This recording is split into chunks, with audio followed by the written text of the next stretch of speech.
freight train is out of control. Get on the phone. Tell them we got a runaway train. 7551 to West Colton. Its brakes can't hold it as it rockets down a mountain. Mayday, mayday. We're doing 90 miles an hour. 9-0. Now thousands of tons of steel and freight are heading straight for a small town.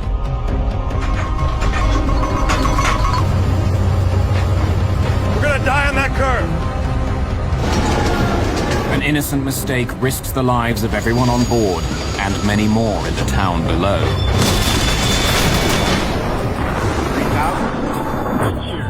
We're not getting any oxygen. We have the terrain alarm. Even tower, Raporu 603. We are in an emergency.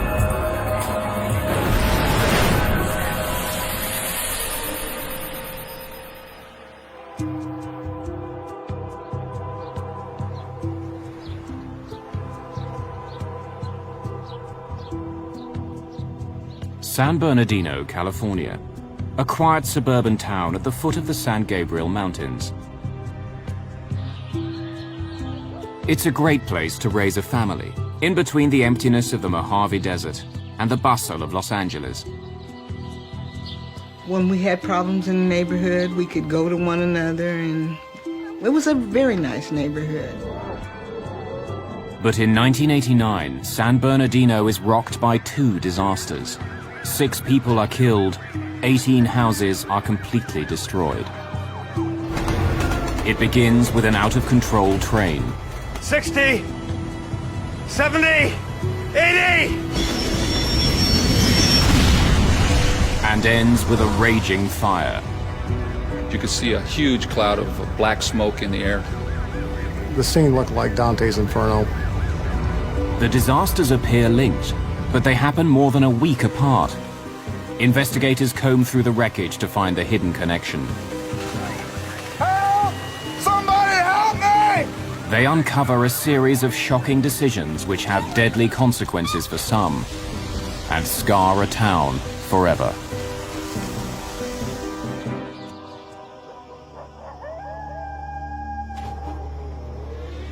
Early morning, May the 12th, 1989.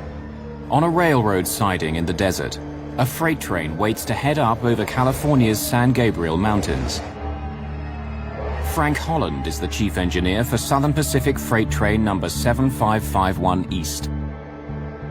Well, my job as an engineer is to get on the train, operate the locomotives, obey the rules, speeds, slow down at restrictions, and get the train from point A to point B. His work on this trip actually began the night before at the Mojave Rail Yard. Some of Southern Pacific's freight trains are put together here, picking up crews and engines to take them across the country. Holland is here to collect the paperwork he'll need for the journey. Hey, Frank. Holland was promoted to chief engineer 3 years before. Okay, clearance form, train orders, train list, and tonnage profile. His paperwork tells him he's hauling 69 freight cars, each one weighing 54,431 kilos. Holland also learns that the cars are all filled with the same thing, trona. It's a non-toxic chemical used in fertilizer. So you start making your calculations on what kind of horsepower you're going to have to take that train down that hill. And that will tell you at what speed you can go. Thanks. Have a good one. Altogether, Holland's paperwork tells him he's hauling more than 3.5 million kilos of cargo, more than 10 jumbo jets. The cargo's final destination is South America. Today, Holland's only taking it as far as the West Colton terminal near Los Angeles. To do that, he'll have to haul the cargo up the San Gabriel Mountains and through the Cajon Pass. Then he'll carefully slow his huge train as it winds down the mountain. Hey guys, we're going down to West Colton. We got 69 cars filled with trona. Everett Crown is the conductor of 7551. He'll sit up in the front engine to assist Holland. Alan Reese is the brakeman this morning. He'll ride 2 engines back. Okay, I'll be back in 3. Between them, the 3 men have almost 50 years of experience working the trains with Southern Pacific.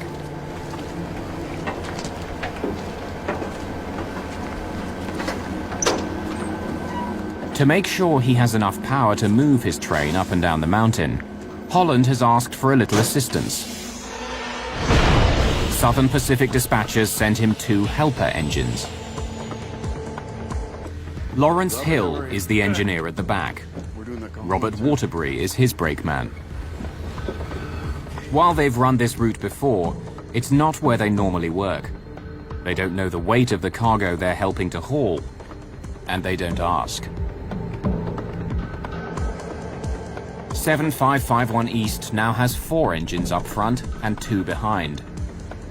With the last 2 in place, the train is all set to go. Helper calling head end.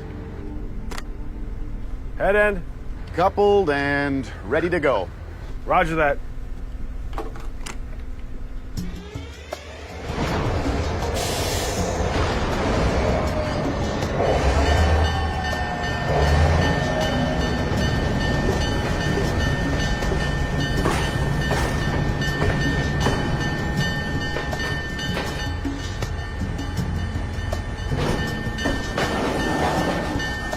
Seven 7551 East slowly gathers steam.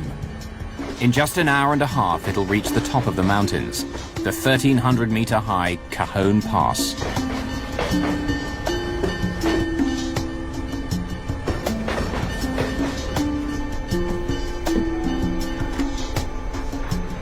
Helper to head end.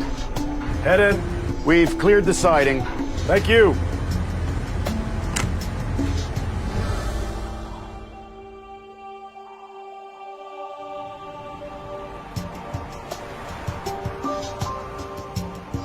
On the other side of the mountains, the town of San Bernardino is slowly coming to life.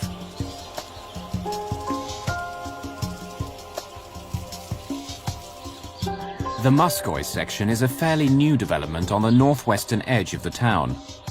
It's filled with single-story homes and growing families.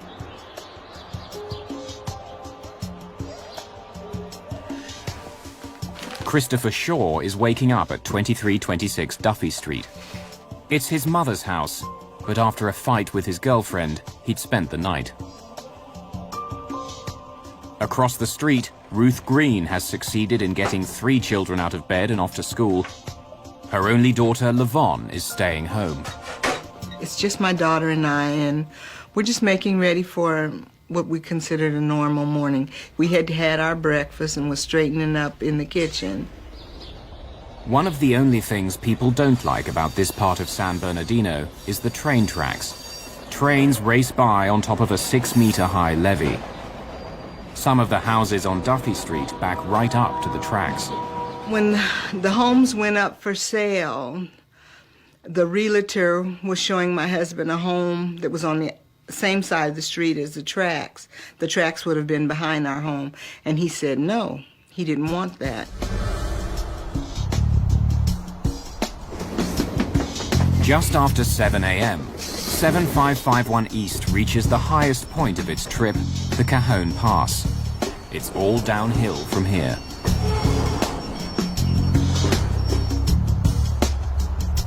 The pass is a vital rail link between Los Angeles and the rest of the world. It's one of only 3 ways to get through the mountains. Dozens of trains rumble through here every day. Traditionally, in railroading, mountain railroaders are respected as the big guys, the tough guys, because they have the most demanding job. Cajon Pass is one of the toughest mountain passes for railroaders to deal with in the entire United States. So many trains go over it, and it is extremely demanding that everyone has to be on their toes 100% all the time. No chance. No? No. Engineer Frank Holland and conductor Everett Crown have the train right on time. There hasn't been any communication between the men at the front and the 2 men at the back of the train since the trip began. There's been no need. Everything's running smoothly. Now comes the most critical part of the journey, slowing the massive train as it starts down the mountain. What we do when we run a train from the Mojave area to Colton is basically we drive it off a cliff. At that point, the track tips over and goes downhill at a very steep grade, 2.2%. And for trains, 2.2 feet down in every 100 feet is like falling off a cliff. As 7551 East begins heading downhill, the crews still believe it's a normal run. What they don't know is that their train is already out of control, and they have no way to slow it down.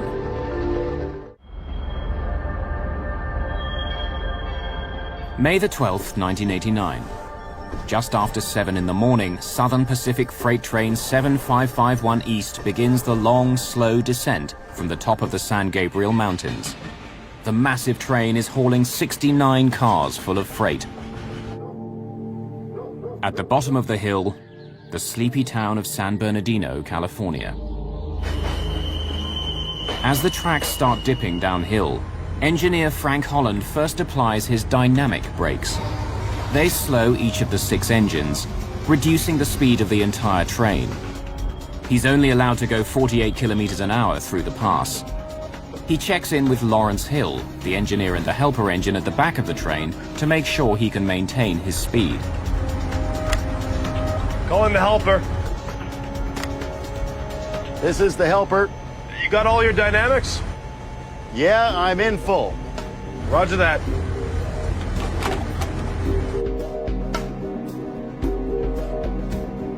The first part of the downhill run twists back and forth 56 times. The friction from the turns helps slow the mammoth train. Even with the turns, Holland starts applying his air brakes. They put pressure on the wheels of each freight car. The train is now traveling at 40 kilometers an hour. That's exactly where Holland wants it to stay.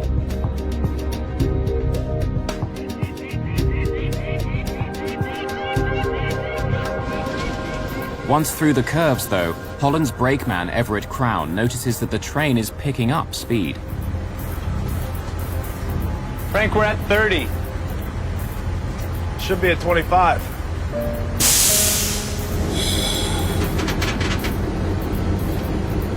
The train actually was maintaining its speed. It might have been picking up just a little bit, but we still had a long way to go.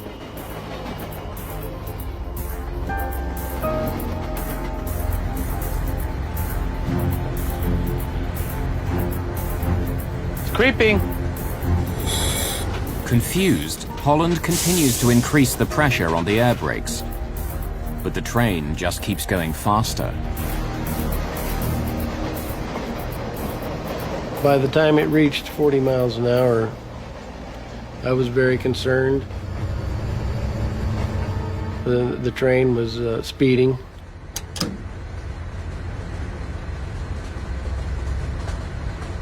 As the train approaches 72 kilometers an hour, Holland turns his air brakes on full.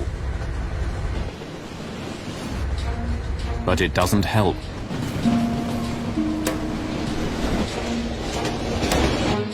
At the bottom of the hill, the track bends around the town of San Bernardino. Frank Holland knows he's not supposed to go more than 64 kilometers an hour around the corner.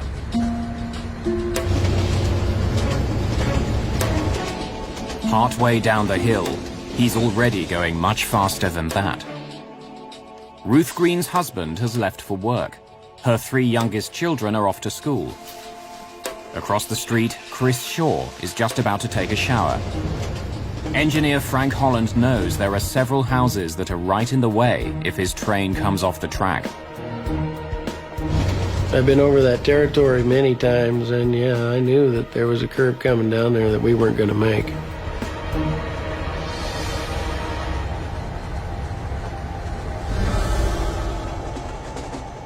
At the back of the train, engineer Lawrence Hill also knows they're in trouble.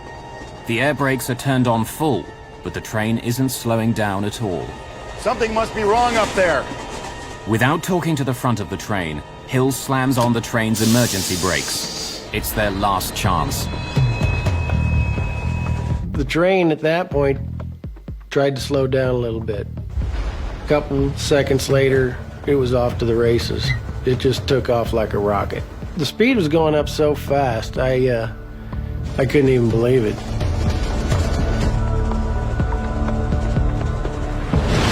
The emergency brakes haven't worked. Smoke begins pouring out from underneath the train, and it just keeps going faster. 60, 70, 80. It stopped at 90 because that's as far as the speedometer would go. But Holland knows 7551 East is still picking up speed. I'm thinking, my God, I'm fired. Actually, that's what I thought. I'm just looking at everything that I've done. I'm trying to go back and see where I had made a mistake, what had happened. 7551 to West Colton. 7551 to West Colton. We're trying to get a hold of the train dispatcher, and he won't answer. The train is out of control, and they can't tell anyone about it. At that point, we're just kind of out there by ourselves. Try that phone again. 7551 to West Colton. West Colton, go ahead. We have a slight problem. At the back of the train, engineer Lawrence Hill listens to the radio call. I don't know if we can get this train stopped. He breaks in, desperate to tell the dispatcher how dangerous the situation is. Mayday, mayday. We're doing 90 miles an hour. 90. Out of control. Won't be able to stop till we hit Colton. But there's nothing the dispatcher can do. The train is traveling at more than 160 kilometers an hour. The houses of San Bernardino are just seconds away.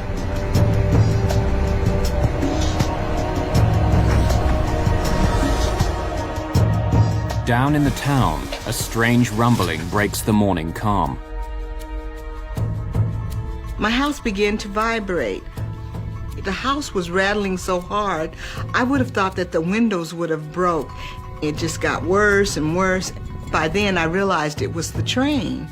As we were coming up to that curve, I looked over at Everett and I said, We're gonna die on that curve. He, wild-eyed, like he was just couldn't believe and just scared to death, and I'm sure I looked the same way. All I knew is that I just put my feet up there and I said, hang on, here we go. I never expected to survive.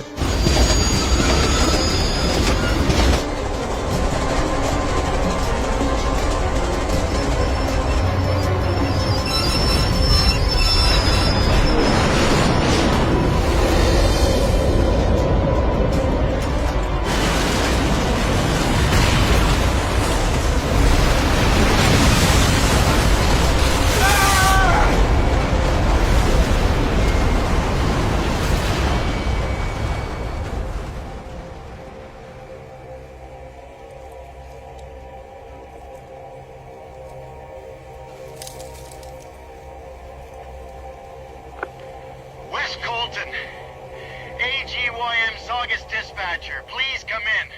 We're on the ground here between Dyke and Stover. Mayday! Mayday! In the helper engine at the back of the train, engineer Lawrence Hill desperately calls the Southern Pacific dispatcher. Being at the end of the train has saved him from injury, but he's not sure everyone else has been so lucky.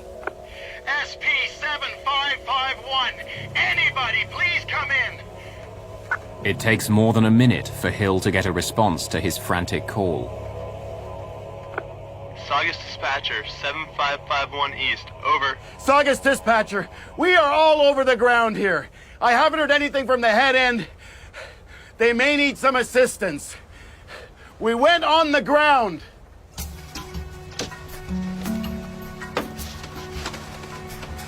Incredibly, engineer Frank Holland survives the wreck.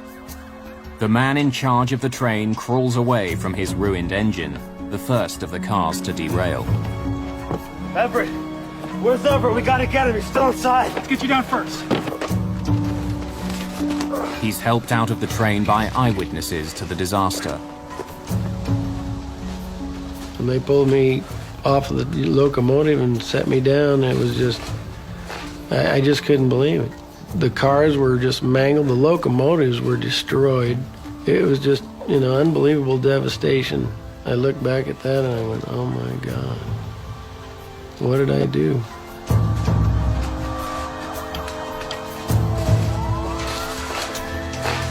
Frank Holland has broken several ribs.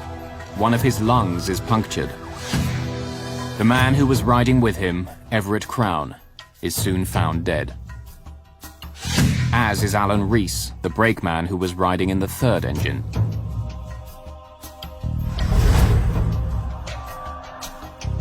Footage taken shortly after the crash shows the scale of the disaster. 7 houses have been destroyed. The train itself is a write-off. As the dust cleared, then you could see some of the cars had, toppled over. You could see that it looked like, some houses were gone. You could see just a twisted, jumbled mass of metal. These cars are turned over. You're really trying to grapple with, what is this? What's happened?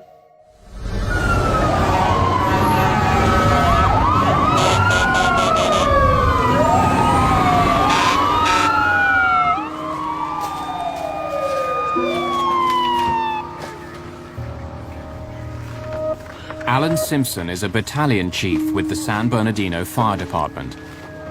The house that we focused on, with the information that the mother gave us about one individual, was totally obliterated. You wouldn't recognize it as a house. It looked like a jumble of somebody gone through it with a bulldozer. They were hollering that there's somebody still in there. We later learned that that was where Chris Shaw lived.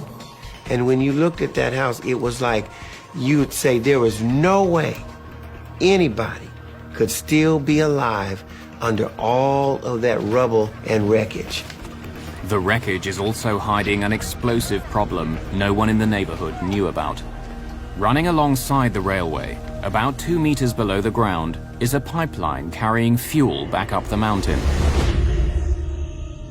If it's been damaged in the derailment, a single spark could cause a major explosion.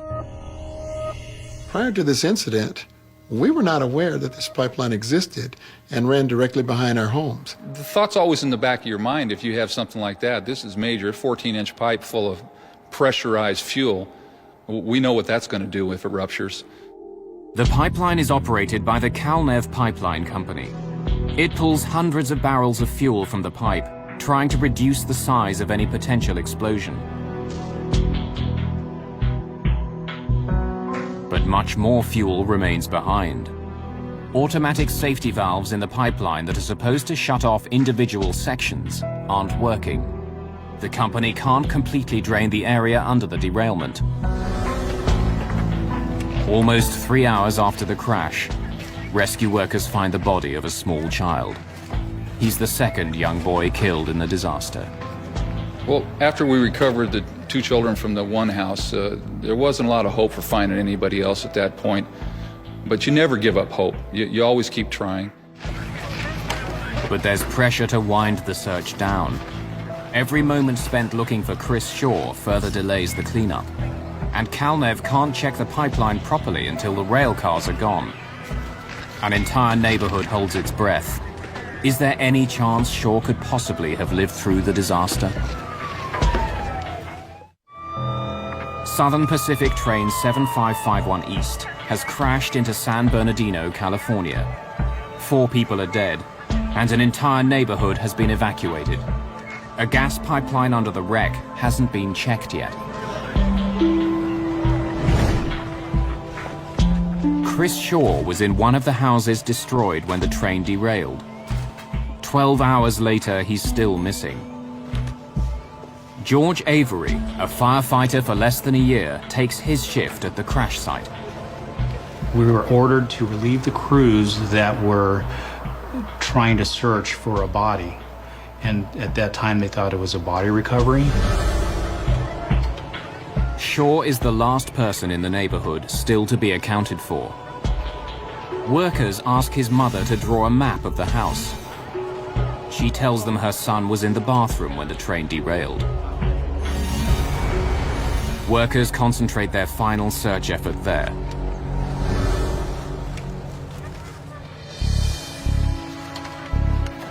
There's pieces of the house itself sticking out of this big potash mound. So you have studs and rafters and roof covering. So they gave me a specific area, so I started removing the product. And as I did so for, it seemed like an eternity, but it was probably an hour, hour and a half, this void occurred and started to reveal itself in front of me. As Avery reaches into the opening, he feels something snag his jacket. So then I immediately pulled it out, thinking it was caught on a nail or whatever. As I pulled it out and looked inside, I saw this hand waving in front. I found him! I found him! Help!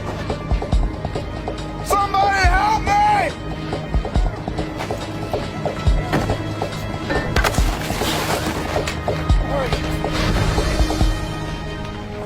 It takes workers nearly an hour and a half to pull Chris from the wreckage. Debris from the train had formed a protective cocoon around him. It gave Shaw air to breathe and kept the jagged metal from crushing him.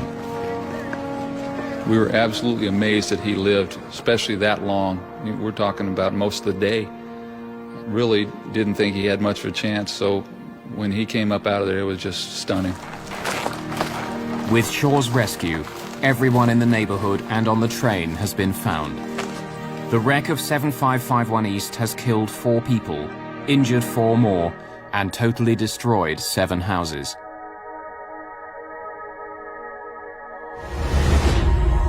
Even with Shaw's rescue, San Bernardino's troubles aren't over yet. If the Kalnev pipeline has been damaged, it could explode at any time, destroying more homes and taking more lives.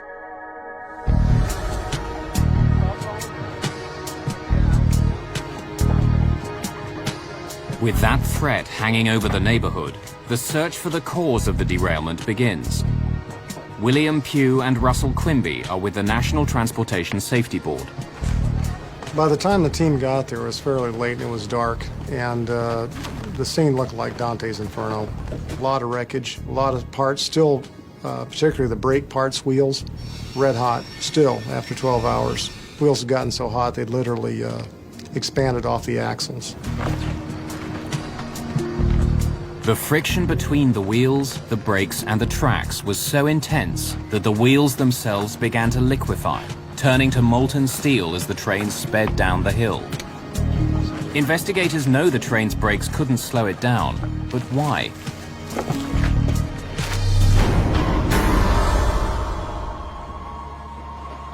The next day, cleanup operations begin. Southern Pacific needs to clear its ruined train from the area. It's the only way investigators can work and Kalnev can check its pipeline. Southern Pacific has all of the cars moved 2 days later, but the ground is still covered with 7551 East's cargo, hundreds of tons of trona.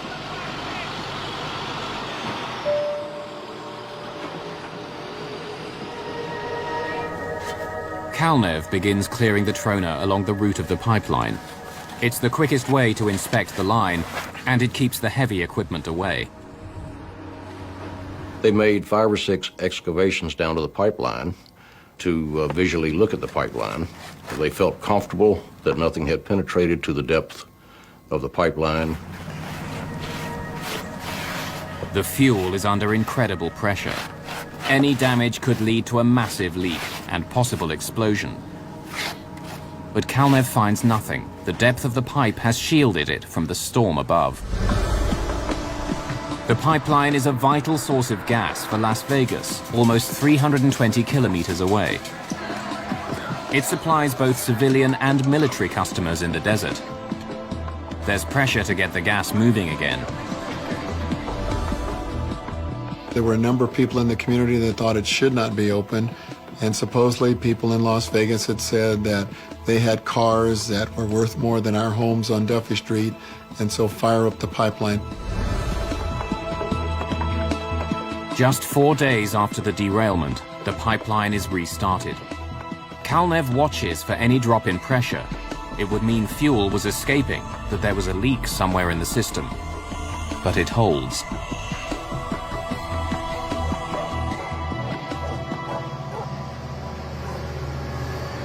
The very same day, Southern Pacific finishes its repairs on the damaged railway. Trains are once again moving past San Bernardino.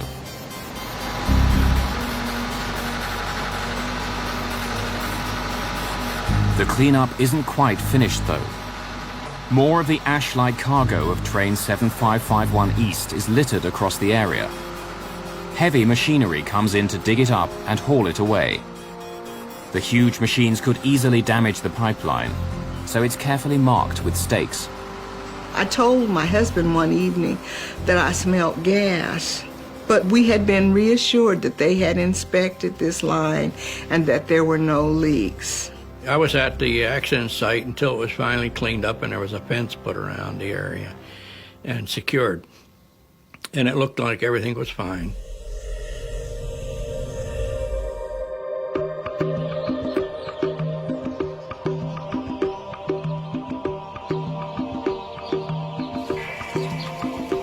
Early morning, May the 25th. It's been almost 2 weeks since 7551 East derailed, slamming into San Bernardino. But the cleanup was fast. For more than a week, the trains and the fuel in a pipeline below have been running smoothly.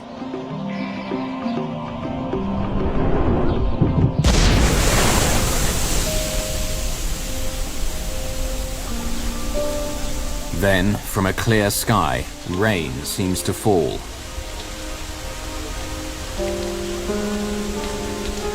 Large sections of the neighborhood are soaked by this peculiar shower. Ruth Green is back in her house when...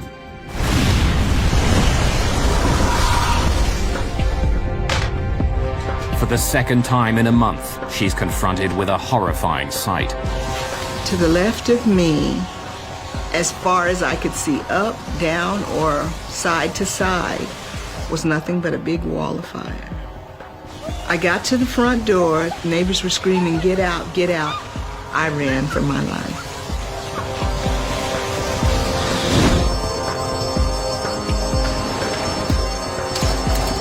Once again, the fire department responds to a major disaster on Duffy Street.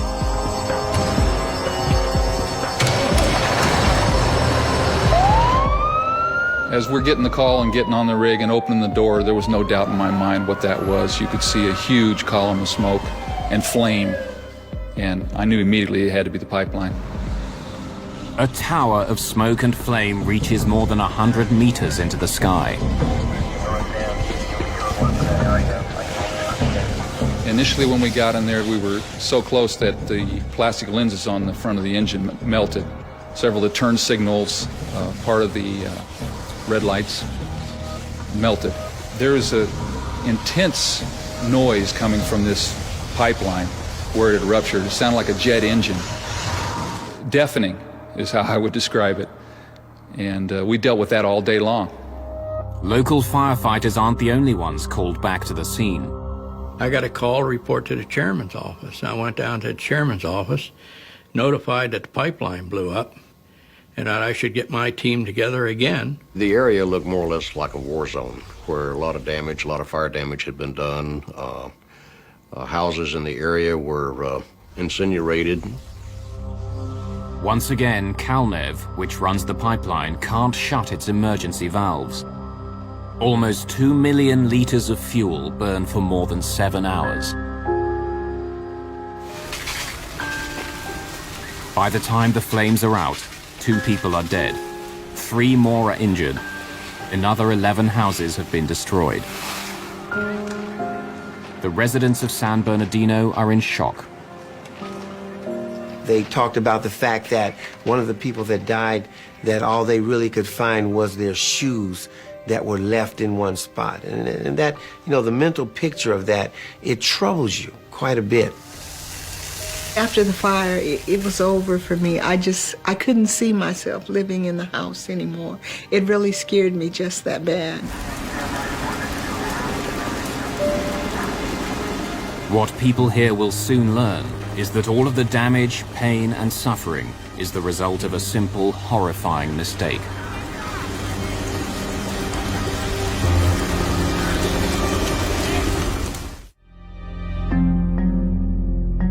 small neighborhood in San Bernardino, California, has been devastated by 2 disasters. In just 13 days, a train derailment and a gas explosion have ripped through the area, killing 6 people.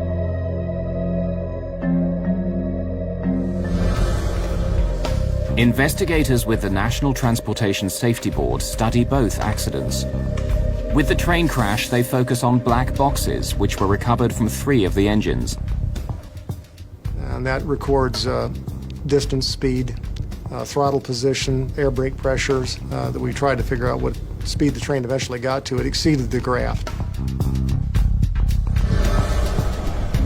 The black boxes reveal that 7551 East had probably reached the incredible speed of 177 kilometers per hour before derailing. The speed limit on the curve was just over 60 kilometers an hour. Although the train's brakes had been applied, it continued accelerating.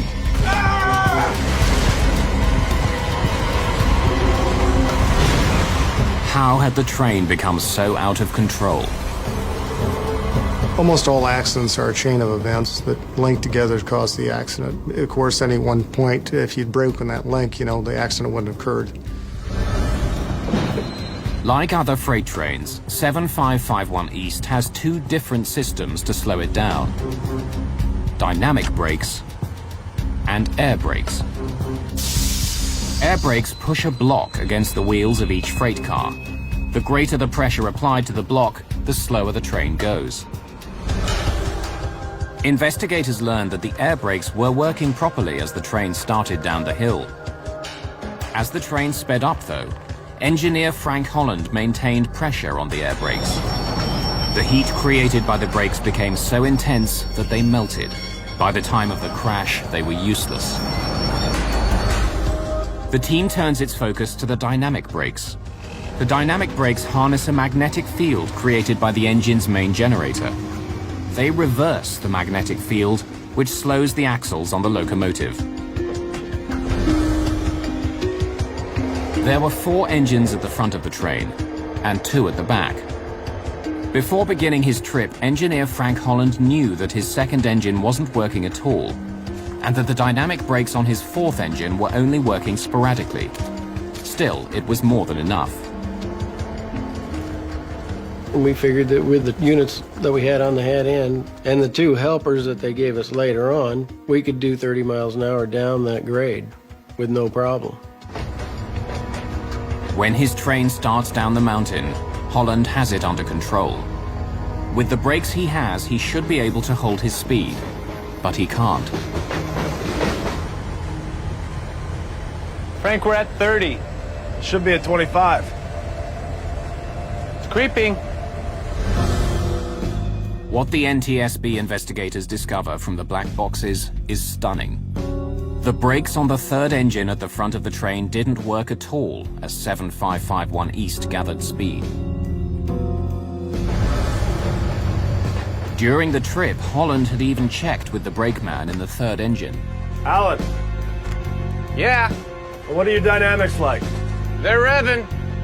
But the black boxes show investigators that even though the dynamic brakes were making the noise they usually make, they weren't working. They weren't helping slow the train down at all. But it gets worse. Coupled and ready to go. Roger Of that. the 2 engines added to the back of the train, 1 didn't have any braking power either. Lawrence Hill, the engineer at the back, knew it, but he never told Frank Holland. He didn't communicate to him that he had only 1 locomotive had a dynamic, the other one was out. The helper engineer thought that the dispatcher would notify the lead engineer. Call in the helper. This is the helper. You got all your dynamics? Yeah, I'm in full. So when Holland asks Hill at the back of the train if he has all of his dynamics, Hill says yes. But he only means in the 1 engine. It's a startling discovery. Holland doesn't have anywhere near the braking power he thinks he does. Investigators studying the black boxes uncover one more secret of the train's terrifying ride down the mountain. Something must be wrong up there.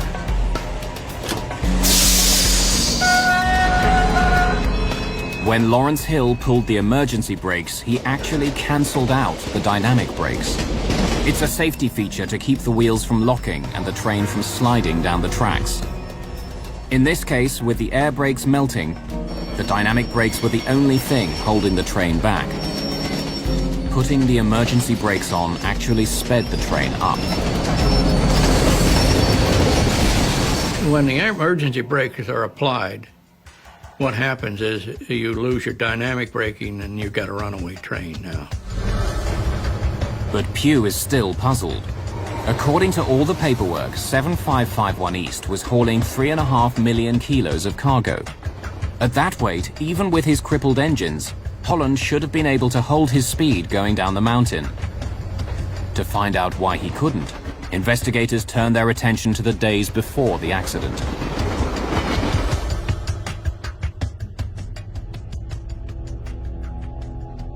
"7551 East was pulling a shipment for Lake Minerals. 5 days before the trip began, the company's superintendent drops off the proper paperwork with Thomas Blair, who works for Southern Pacific. The paperwork outlines what's in the shipment and, normally, how much it weighs. Thanks. In this case, though, the weight was not filled in. Lake Minerals believed each of the cars was filled to its maximum, 90,000 kilos. Hey! Hey! Since that's what the company expected, Lake Minerals didn't think there was any reason to put the number down. But Blair knows that to fill out the proper computer forms, he'll need to have a weight, or the train won't be able to leave the train yard. Blair has been working with Southern Pacific for 17 years. He's seen thousands of freight cars leave his yard. He makes an educated guess that the material in each car on the train weighs 54,000 kilos. But Blair's guess is a tragic miscalculation. Every single freight car on 7551 East is actually carrying 36,000 kilos more material than he estimated. Across 69 cars, it means that the train is actually more than 6 jumbo jets, 2.5 million kilos heavier than anyone thinks it is. Nobody caught the fact that the weights were way under. Train orders, train lists, and tonnage profile. From then on, the engineer had a profile of the train that showed 6,100 ton. I'll be back at 3. Okay. He operated that way. And it was wrong. It was dramatically wrong. I mean, that was only 2/3 of the weight of that train. That train was doomed, and we just didn't know it. Frank Holland was in trouble before his trip began. Even if all of his engines were working, it would have been a difficult trip down the mountain. With all the problems he had, he simply didn't have the power to slow his enormous train down. Crashing into San Bernardino was all but inevitable from the beginning. The wreck of 7551 East was a preventable disaster. Investigators are about to discover that the explosion which followed didn't have to happen either.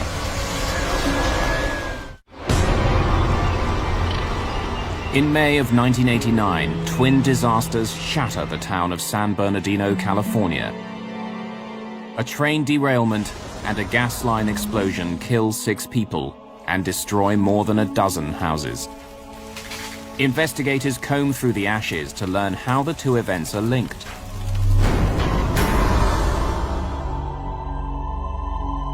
The pipeline was 2 meters below ground. And in the days after the derailment, CalNev examined it closely. They couldn't find a single dent or crack where the train had broken through the earth. The train crash hadn't seemed to weaken the pipeline. And when gas began pumping through the pipe, there was no loss of pressure, no warning sign of a problem. They started operating and brought it up to about 1,600 pounds, and all of the pressure readings at various places along the pipeline looked normal. Since the derailment itself didn't cause the rupture, investigators continue their search. They study the pipeline for clues. Even though the fire burned for hours, the piece of pipe that burst has not been destroyed. When the pipe opened up, it caused a rupture in the pipe that was sort of what we term as a fish mouth shape. And at the widest area, it was about 4 inches wide, and it was about 2.5 feet long. Like forensic investigators, the NTSB looks for a telltale fingerprint that will help them discover how the pipe broke. Near the spot where the pipe ruptured, investigators find dents and several deeper gouges. The marks are like wounds on a murder victim. If investigators can find out what caused the marks, they'll discover what caused the pipeline to burst. We knew that there were deposits of hardened steel left in the gouges. We knew that whatever piece of equipment had damaged the pipe had teeth on it that were hardened steel. There are several possible suspects.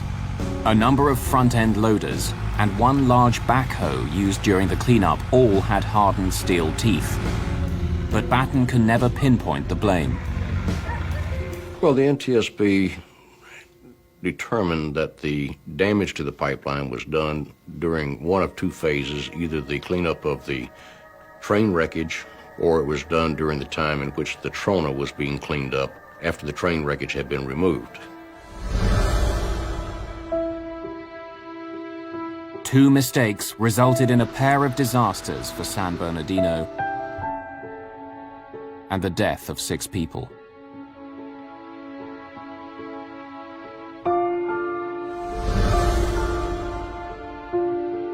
In its final report on the disasters, the NTSB doesn't blame Frank Holland, saying his belief that he had enough braking power to stop the train was perfectly reasonable.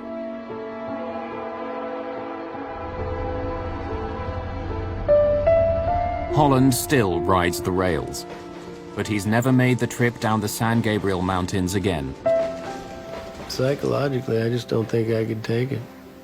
I don't think I could relive that. Every time I went down, I would relive it. And I choose not to do that. It'd just be too painful. Calnev, the company that operated the pipeline, was called to account for not checking it after the cleanup operations were completed. Lawsuits against the company were settled out of court.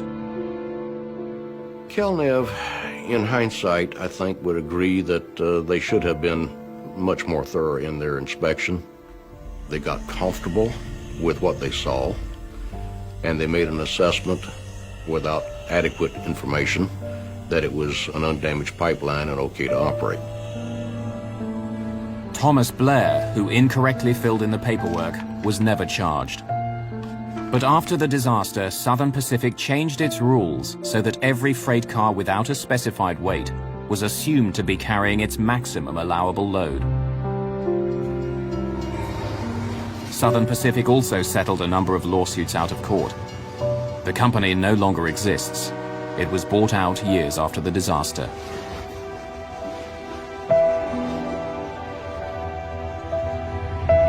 Trains continue to run past San Bernardino, but many of the families involved in the disaster moved away. Trains were still coming down out of Cajon Pass. And so a person couldn't help but go in their mind go to where, what if that this thing could happen again? Houses aren't allowed beside the tracks anymore. All that's left is an ugly scar of land. There's no monument here to mourn those who died, or to mark the day when disaster came to Duffy Street.